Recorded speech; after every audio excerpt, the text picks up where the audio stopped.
طائف کے انسیڈنٹ میں last time میں نے آپ لوگوں کو رسول اللہ صلی اللہ علیہ وسلم کی وہ دعا سمجھائی تھی، ٹھیک ہے، اور اس دعا میں فلسفی آف دعا ہے کہ دعا مانگنی کیسے چاہیے اور اللہ کون ہے، یہ آپ کو اندازہ ہوگا اس دعا سے، ٹھیک ہے۔ سیرہ کا ایک بہت بڑا فائدہ پڑھنے کا اور سمجھنے کا یہ ہوتا ہے کہ آپ کا زندگی کا فلسفہ کلیئر ہو جاتا ہے، آپ کو سمجھ آ جاتی ہے کہ زندگی میں نے کس کنسیپٹس کے ساتھ زندگی گزارنی، اور یہ بہت بڑی بات ہے، بہت بڑی بات ہے۔ دیکھیں، ایک اچھے ایجوکیشن سسٹم کا مقصد بھی یہ ہوتا ہے کہ ہمیں زندہ رہنے اور جینا سکھائے، یہ نہیں کہ بس ہمیں پیسے کمانا سکھائے، وہ تو ایک بہت ہی اس کا مائنر سا بینیفٹ ہے۔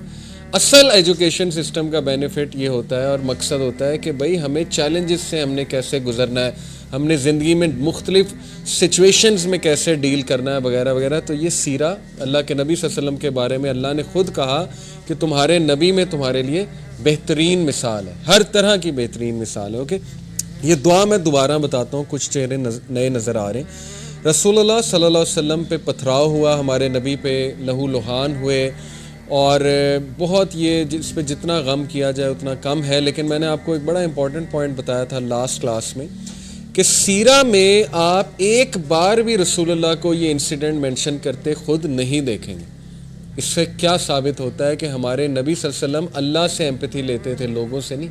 سمپتھی لینی ہے تو اللہ سے لیں۔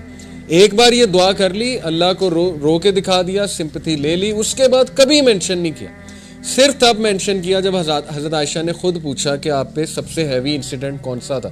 کیا احد کا تھا؟ جو احد کی شکست تو نہیں کہیں گے، احد میں جو بھی حادثات ہوئے اس کے بعد تو نبی صلی اللہ علیہ وسلم نے ہاں پھر مینشن کیا کہ عائشہ تمہارے لوگوں نے مجھے بہت دکھ دیا تھا، یعنی طائف کے لوگوں نے، لیکن تب بھی کوئی ایسا سینٹینس نہیں کہا جس سے سمپتھی لینا جو ہے وہ واضح ہو رہا ہو۔ اس میں بڑا امپورٹنٹ پوائنٹ ہے کہ دیکھیں مسلمان سٹرونگ ہوتا ہے، سمپتھی اللہ سے لینی ہے ہم نے۔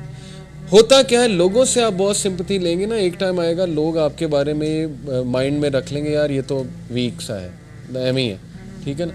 آلدو اچھے لوگوں سے شیئر کرنا کوئی حرج نہیں، سنسیئر لوگ ہوتے ہیں، اچھے لوگ ہوتے ہیں، لیکن اگر آپ نے ٹرولی سٹرونگ بننا ہے اللہ کے آگے روئیں۔ تو خیر، یہ جو دعا ہے اس پہ غور کریں۔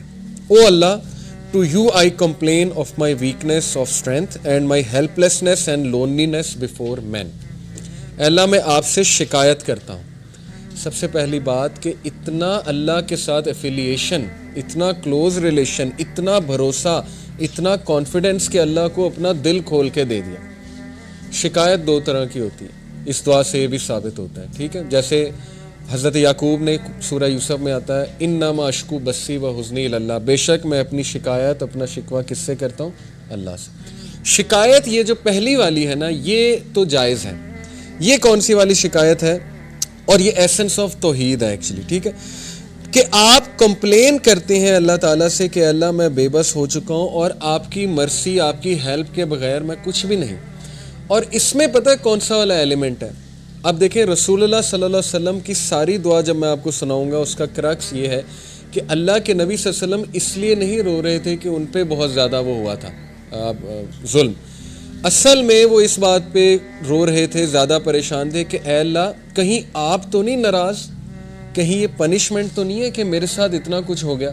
یہ اصل میں اس کا جو ہے نا ماخذ ہے، یعنی آپ سوچیں کس لیول پہ اللہ کے نبی صلی اللہ علیہ وسلم کا ویژن اور اللہ سے تعلق تھا کہ اللہ یہ ہوا ہے میرے ساتھ تو مجھے سمجھ نہیں لگ رہی، کہیں آپ کی ناراضگی تو نہیں ہے، کہیں مجھ سے کوئی خطا تو نہیں ہو گئی، مجھ سے کوئی غلطی تو نہیں ہو گئی۔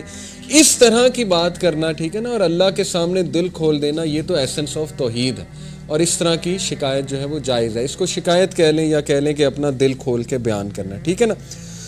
دوسری شکایت جو ہے وہ ہے اللہ کی قدر اور اللہ کی ڈکری کو ریجیکٹ کر دینا، ایکسیپٹ نہ کرنا۔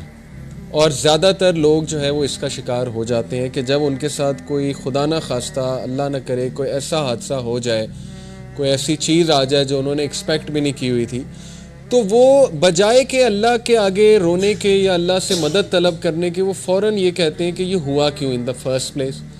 اور وہ کہتے کہتے پھر اس لیول پہ پہنچ جاتے ہیں جو اللہ معاف کرے، ابلیس نے اللہ کو کہا تھا کہ اللہ تو نے مجھے گمراہ کیا۔ یہ ابلیس کے الفاظ ہیں قرآن میں کہ بے شک since you have led me astray, اس لیے اب میں ان ہیومن بینگز کو نہیں چھوڑوں گا۔ اس نے بلیم کس کو کیا؟ اللہ کو۔ تو خدا نہ خواستہ کہیں ہم اس شکوے کا شکار نہ ہو جائیں کہ ہم اللہ کو بلیم کرنے لگیں، نعوذ باللہ۔ کہ یہ اللہ کی وجہ، اللہ نے کیوں میرے ساتھ ایسے کیا. ٹھیک ہے نا. انسان ہے، نکل بھی سکتے ہیں ایسے الفاظ، لیکن یہ کہ توبہ کر لی جائے، فوراً سے ریٹرن ہو جائیں، فوراً سے جو ہے وہ اللہ تعالیٰ کے بارے میں پازیٹیو ہو جائیں، تو یہ ایسے لوگ اللہ کو بہت پسند ہیں. ٹھیک ہے. تو پہلی بات یہ شکووں کے بارے میں، دو طرح کے شکوے میں نے آپ کو بتائے. ان میں سے ایک ناجائز ہے کہ تقدیر کو چیلنج کر دینا، اللہ کی ڈکری کو ریجیکٹ کر دینا کہ نہیں یہ ہوا کیوں. جیسے کچھ لوگ ان کے فادر کی ڈیتھ ہو گئی، مدر کی ڈیتھ ہو گئی، ایکسیپٹ ہی نہیں کیا، دین سے بھی دور ہو گئے، نمازیں پڑھنا چھوڑ دیں کہ نہیں یہ ہوا کیوں. تو خیر اٹس ویری ڈیفیکلٹ، لیکن یہ کہ اسٹرینتھ پکڑیں. ہمارے نبی کو بہت غم آئے ہیں، بہت دکھ آئے ہیں، ان سے اسٹرینتھ پکڑیں. اگر غم دکھ کوئی بری چیز ہوتی تو انبیاء کو نہ آتا، اس کا مقصد ہے. ٹھیک ہے نا.